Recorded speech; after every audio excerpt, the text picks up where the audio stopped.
Hello, digital and IRL lightning in a bottle. Thank you for joining today for this talk, the short reflection, the short conversation about the psychedelic renaissance, about medicine, about healing, about politics, about culture, about spirituality, all on this auspicious day of Eid al-Fitr, the day that Ramadan ends and the day that Muslims everywhere around the world, myself including, are dressing up and celebrating the end of our fasting time. I'm so grateful to be sharing this time with you and grateful for your attention this afternoon. There's a lot of programming this weekend, and I'm feeling a little bit lucky, I gotta be honest, that for once, I'm not competing with 5 other amazing stages that are all happening at the same time. So thank you and shout out LIB for pivoting and pulling this off. It's really, really, truly impressive. Thank you, Isis and Eve and the Compass team and the rest of the LIB production staff for putting this off on such short notice. It's truly a blessing to be part of this community, and I'm so grateful for the work that y'all are doing to keep this culture and this spirit and this community alive. And I really hope people take that into account and support in every way that they're able to over the course of this weekend.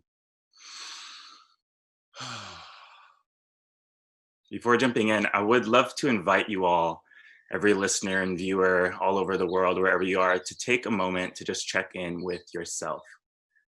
I know there have been some meditations over the course of the weekend, but maybe take a second to close your eyes, and maybe if you're able, adjust your spine or your feet. Maybe you're in your bed or at your desk, and just take a moment to settle into yourself and be with who you are and where you are at this time.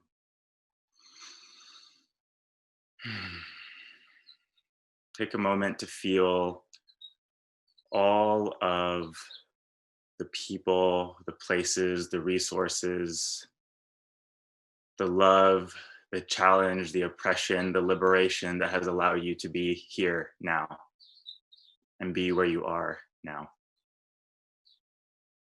Thank you for bringing yourself and your attention to this conversation in this place today. Before actually introducing myself, I would like to first acknowledge the land that I'm on and the ancestors that have led me to be who I am. I want to acknowledge my ancestors, my family, people of interrupted and reclaimed lineages, and the many people, blood family and chosen family, that have provided support for my ideological development and alignment. I want to acknowledge my own path from raves to the desert to the forest and back to lightning in a bottle. And acknowledge that here I'm calling from Oakland, Berkeley, California, which sits on the territory of Huichin, the ancestral and unceded land of the Chochenyo Ohlone, the successors of the historic and sovereign Verona Band of Alameda County. This land was and continues to be of great importance to the Ohlone people, and I recognize that every member of the community here has and continues to benefit from the use and occupation of this land. I appreciate the opportunity to be having this conversation over Zoom, because normally we'd be having it in person in a big room where we could sit for a moment and acknowledge where we are. But I want to take this opportunity to recognize that you all are in individual places, in your own lands, in their own place, and you can take the time as an individual to do a land acknowledgement everywhere you are. And instead of doing 250 people in one place and just bring that acknowledgement forward, consider bringing it to 200,000 people everywhere that you sit, and take a moment to sit with that and be with that.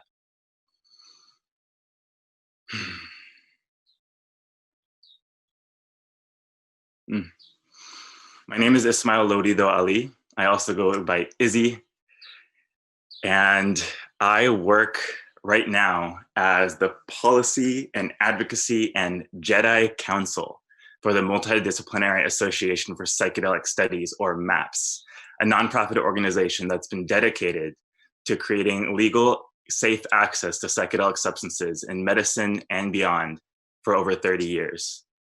I work with drug policy organizations like Students for Sensible Drug Policy, the Ayahuasca Defense Fund, and a number of others to help move forward the conversation about how we as a society, both at the local government level and at the international level and everything in between, bring forward the substances that we call psychedelics, entheogenic substances, plants, from cannabis to mushrooms to MDMA and beyond. And part of that role, part of that work is to recognize that we are in a time and place of extreme change. And I'm grateful to be spending the next 25 or so minutes sharing some updates, some dispatches from the front line, if you will, of what's going on at in the psychedelic renaissance and exactly what that means and where we're at and where we can go. Just to build context a little bit more, I've been organizing parties, including underground raves, and been participating in this community for about 15 years. I've been exploring with drugs and consciousness and substances and medicine for about 15 years. I've been attending what people used to call massives, huge raves, for about 10 years since EDC 2010, and have been attending LIB since 2016, where I met my partner, where this weekend I'm celebrating my 4th year anniversary. Shout out to Mariska for being an incredible person and support through this time. Thanks for hanging out. So I'm feeling really celebratory because it's Eid al-Fitr, it's Eid, it's the end of Ramadan, it's LIB. There's a lot going on. I and other MAPS partners have been speaking at LIB for the last few years, offering the Psychedelic State of the Union. This year, we're taking a short break and looking at the movement from a slightly different perspective. As time to grow up and take place, it's time for the psychedelic movement to grow up and to take its place as a social movement with strength. So I'll start by sharing a bit of the timeline and what's going on with the movement, what's happening in medicine and in research and in science, in culture. I'll touch a bit on where things are at in the field and how we can pay attention to what exactly is going on and how we can be responsible participants in the growth of this culture and in the time that we're in. So for those that have been paying attention, you may realize that it's a particularly exciting time to work in the field of psychedelic policy. 500 years ago, conquistadors landed in the New World and began shifting the relationship of indigenous people with their consciousness through force, through violence, through coercion, and through genocide. That started in Europe and has spread all over the world. And that baseline is where we have inherited our understanding of how to treat our minds, to treat substances, and specifically to treat the natural living world around us.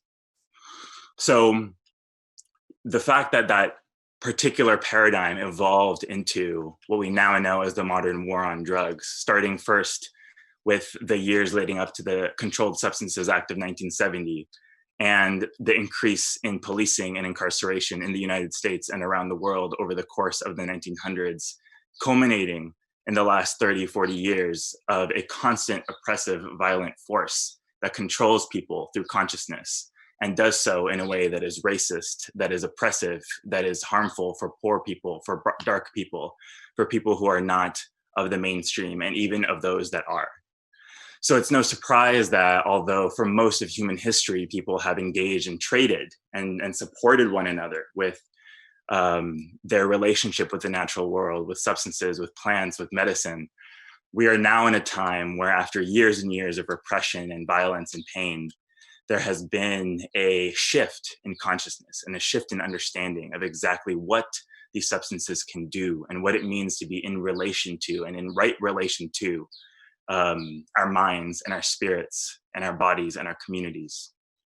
So now that we have started to evolve past what we know as the war on drugs, war on consciousness, although it has truly not let up and is as complicated and complex as ever, it is a particularly exciting time to work in the field of psychedelic policy because there has been such a rapid growth and progress over the last year, even couple of years. And there is a palpable growing excitement and interest in psychedelic healing and exploration. And governments, investors, entrepreneurs, the healers, and everyone in between are noticing everyone's excitement too. We find it really interesting that cannabis dispensaries have been declared essential businesses across the country, including in California, despite remaining federally illegal. Cannabis remains one of the most bipartisan topics, and cannabis legalization, both for medical and other kinds of use, remains one of the most alignable topics within American politics today. And I would take a moment now to remember Charlotte Figi, the young child who changed everything with her story and with her life. If you haven't heard of her, please look up Charlotte Figi. She passed away this year. I would like to take a moment to appreciate and recognize what she and her story did for the cannabis movement in the United States and around the world.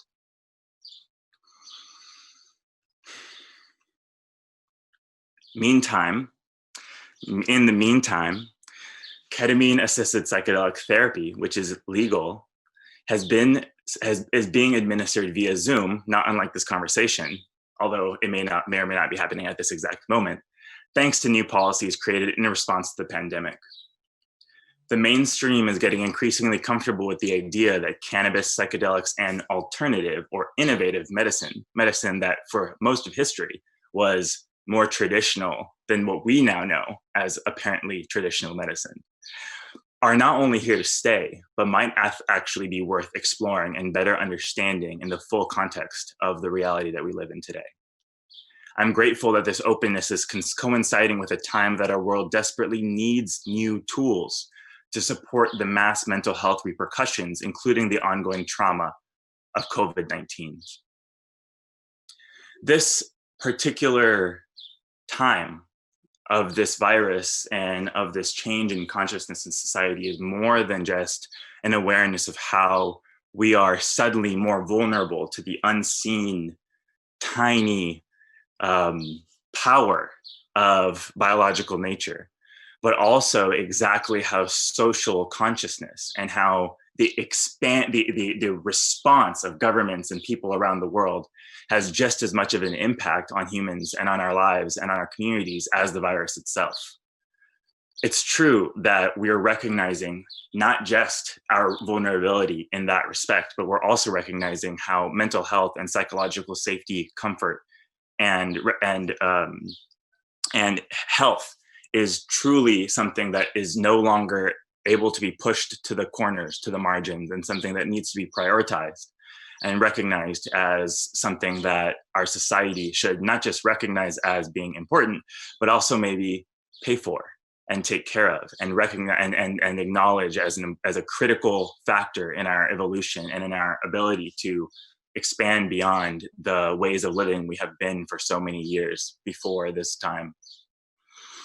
As a result of this initiative, as a result of the virus, MAPS's clinical trials enrolling healthy volunteer participants are temporarily postponed. And for our clinical trials treating participants with PTSD, the risks and benefits of ongoing participation is being weighed and determined on a case-by-case basis. Everything we can do via teleconferencing, we are. And most of the experimental sessions, the in-person sessions, are being postponed for now. So that means that to some extent, even the studies that are happening that MAPS has been doing to legalize MDMA by turning it into an FDA-approved medicine are slowing down in some ways, just like the rest of the world is. At the same time, we just received some amazing news. MAPS just received the results from our interim analysis, which is essentially a review of our phase 3 study, which is happening at this exact moment, pause notwithstanding. The analysis was conducted by an independent data monitoring committee, which reviewed the results from the first 60 out of 100 participants in our phase 3 trial. The analysis revealed a 90% or greater probability that the trial will detect statistically significant results when all participants have been treated, and that the trial will not require additional participants beyond the first 100. That's huge news for us because it means that we have not only justified the breakthrough therapy designation that FDA gave MAPS about its MDMA for PTSD trials, but it also shows that there is a chance that this, despite these challenges and despite the slowdowns that are happening around the world and through the FDA and through this drug development process, that we still move as full speed ahead as we possibly can. And that feels really exciting to know that in just a couple of years, it's very possible that MDMA is made into a medicine for use in therapy for people with PTSD and perhaps other indications. At the same time, this feels like a recognition of another trend that feels worth recognizing and worth acknowledging at this time. For many, many years, the drug policy community, people who were involved in kind of psychedelic work and in the field or in the movement, primarily focused on research and science. There was a lot of attention spent on how do these substances work on the brain. And of course, that's an interesting topic, but many people maybe don't know that for the FDA to actually approve a drug as a medication, it doesn't need to know mechanism of action, which basically means that FDA doesn't necessarily need to know how something works. It just needs to know that something works. So that shift has actually changed how people in the movement and in the field are approaching psychedelic therapy and psychedelic care itself. For many, many years, although research and science was the primary drive, there's an increase in awareness around the importance of therapy and care, not just what's happening in the brain, but how exactly do these substances and does the medicine, do the states that people are able to tap into, how does that actually get integrated into one's life and into one's being and into one's community? That part, that therapy, integration, care part, aftercare, pre-care, that stuff that's slower, that's not as bombastic maybe as the visions, as the images, as whatever it is that people experience when they have their journeys. That's becoming increasingly important, and society is recognizing why we have to pay attention to the pre-care and the aftercare and those pieces. And that's tied to a recognition that for a long time, of course, there's still lots of people that are tripping for fun, and there's definitely a time and place for that experience without a doubt. But there's also a lot more attention toward the creative and expansive and healing use, the intentional use that can come from these substances and what exactly they're able to offer when they're done in that appropriate context. It's truly a gift and a joy to be able to see society and see the world progress. And I have to give LIB a shout out here, because one of the things that I think LIB has done super well over the last years has been including programming, which is about harm reduction, about safe access, about safe care. We recognize that, for many of us, for my generation, certainly, the just say no drug programming has been kind of par for the course. It's the abstinence only, you can't do it, don't do it, it's bad, Well, once you start learning otherwise, you may, it's kind of easier, it gets easier to realize that maybe you were being lied to and maybe there's a different story. And taking the time to understand what that story is ourselves is really important. And that partially means recognizing that the intention that comes through our experience and the time we spend in preparation and in awareness and in alignment with who we really want to be and what we're really hoping to do in the world when and if we have these experiences makes a huge difference in how you're able to carry that forward in your actual life. Now, of course, it's great that people are getting more spiritual and paying more attention to spirit and being more in their kind of zone around all the things. That's really fascinating and super cool. And we're not the only ones noticing. Business is noticing too. Money is coming in. And for the first time, investing in psychedelic substances as medicine or as businesses, whether it's for microdosing or drug development, is also showing up. And it's true that for the first time, really in the last 50 plus years, maybe in history, as far as the capitalist consumerist economy history goes, that we are moving into a phase where business, where entrepreneurship, where investments, where all of that is not only safe to do or increasingly safe to do. I wouldn't say it's safe per se, because these substances remain federally illegal and remain illegal in all the states as well. You can kind of see the runway being built into whatever the next phase is going to be. And the reality is that, as cynical as this may sound, legalization to some simply means permission to commodify.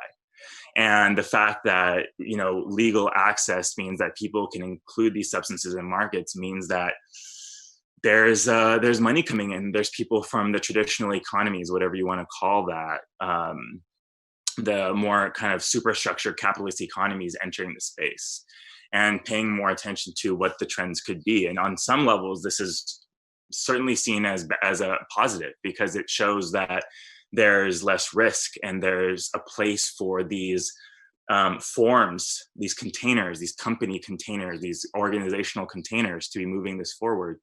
And the other, it comes with a bit of fear, because we all know, many of us realize that the substances are very powerful, and when paired with something as skewing of incentives, as an incentive skewing, you might say, as the traditional current economy that we live in, there's a fear, a justified fear, that the world that we're creating, that the world that we're walking into is not exactly what we expected and what we were ready for and what we wanted, what we really were asking for. So for people that are interested in this topic, I highly recommend you check out MAPS's most recent bulletin. So you can go to MAPS's website, www.maps.org. And in our publications releases, we have a bulletin that was recently released called Commercialization and Access. And in that, I and others, some colleagues, talk about MAPS's hybrid corporate model, which is a nonprofit which owns a for-profit, and which is hoping to do the psychedelic drug development work in a way that actually changes how pharmaceutical economics also work. It's a bold goal. Check out the bulletin. You'll see a lot more about it. There's a lot of information about how business is operating in this space and how we hope to do that increasingly ethically. Whew. So that's happening. At the same time as all of that, there's also all these political shifts happening. Many of you probably heard at the Psychedelic State of the Union at LIB last year, we had just gotten the news that Denver had deprioritized enforcement of psilocybin mushrooms and soft decriminalized psilocybin in the city of Denver. Within a month or two after that, the city of Oakland right here did the same through the Decriminalized Nature Initiative and did the same with other entheogenic plants as well as mushrooms. So although that doesn't mean that businesses can start, people can start doing ceremonies, like we can start tripping like everywhere, like no. Although we're still slowly building the communication and building the narrative around exactly what it means to safely bring this to society, it is true that that is starting a conversation. And you may have heard of efforts in Oregon and other places where, in Oregon, for example, the Drug Addiction Treatment and Recovery Act, it's an initiative that is currently collecting signatures to be on the ballot, could be the first law to decriminalize MDMA, as well as a number of other substances, similar to a Portugal-style decriminalization model, which is also worth looking up if you're interested in decriminalization specifically. At the same time, the Psilocybin Services Initiative is also happening, IP 34, which is an initiative also in Oregon, which is attempting to create legal access to a kind of quasi-medical psilocybin services infrastructure, which would allow people to have psilocybin under supervision with certain people in certain contexts in Oregon as well. So that hasn't happened yet, but we're moving in that direction. And you can see that society in general, both especially like kind of the political class, the business world, the cultural world, medicine, is like starting to get used to this idea of how psychedelics are going to be integrated into society, into the mainstream, into traditional culture, or I should say into current contemporary culture. And that's really exciting. So now that we all have an idea a bit about what exactly is going on, I think it's important to bring us back to the most important piece of this conversation, which is what exactly does it all mean? I believe that the original name of this talk was Mapping the Psychedelic Dimensions, and I kind of renamed it to The Psychedelic Renaissance Grows Up, because it really feels like a time that we need to become aware of what is going on. I can share all the facts, I can share information, you can do reading, you can consume and kind of bring in all of this information about what's happening from a factual perspective. But what that doesn't necessarily do is offer the context and offer exactly how do you as an individual, do I as an individual, do we as a community, as a society participate in that shift in a way that's responsible, that centers intention and respect and critically reciprocity. So in these last 5 minutes, I'm going to share a little bit about what exactly that means and what exactly I think, how I think about what's happening. And maybe that can provide some perspective and maybe some context and some ideas for how you and others and our families and communities can engage with this.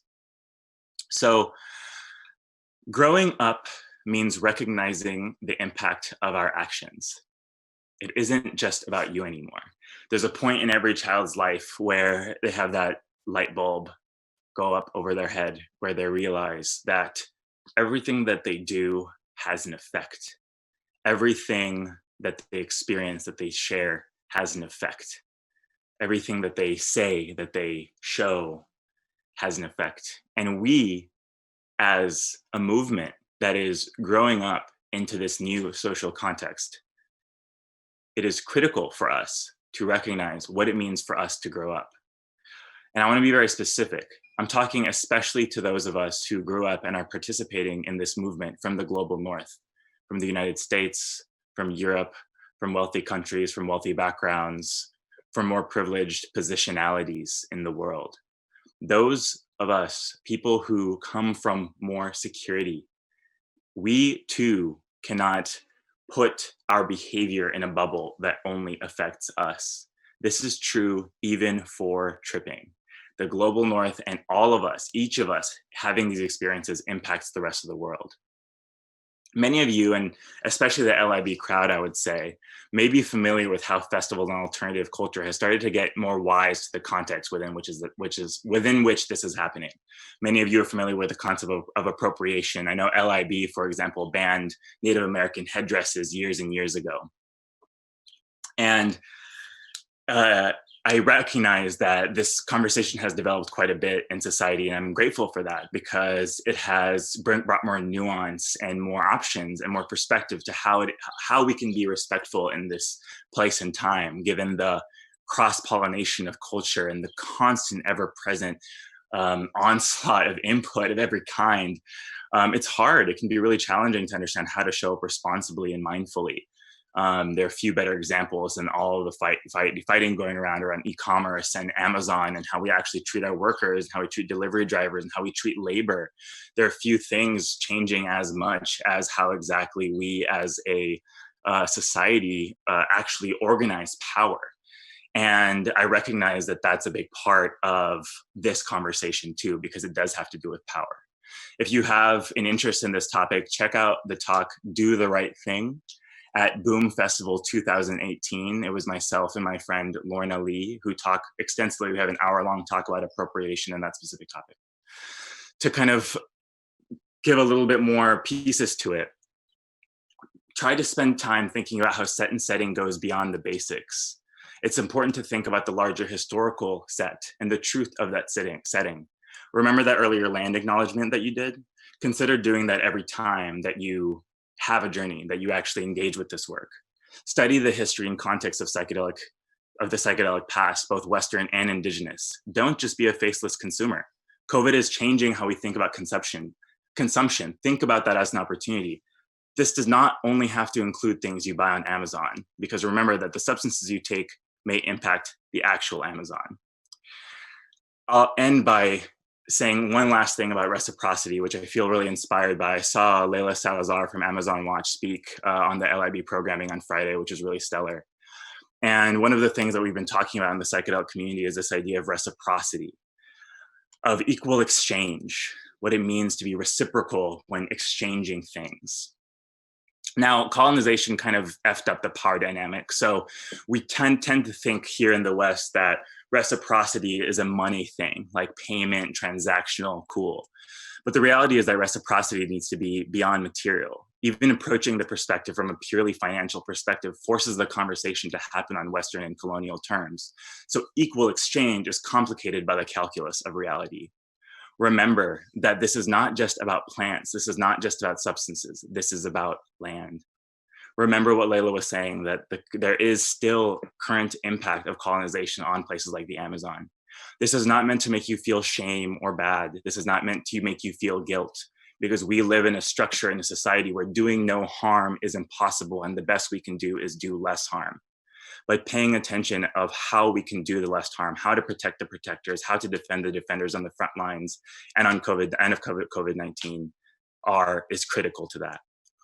So to close, I'll say, please remember, any person who uses substances, any person who lives on land, any person who is alive deserves dignity. And basing that right on what people choose to put in their bodies creates false dichotomies between who deserves help and who deserves scorn. Love your friends, love yourselves, and remember to pay attention and spend time with those who are having a hard time right now. I know I've been having a hard time these days, and I'm so grateful for LIB and this community for putting this together, for bringing everyone together, for spending the time to actually create an experience that we can share. We're going to talk about hard things, where we can learn some stuff, dance a bit, last shout out to everyone celebrating Eid al-Fitr. Once again, blessings to you all. Have a wonderful LIB. Thank you so much.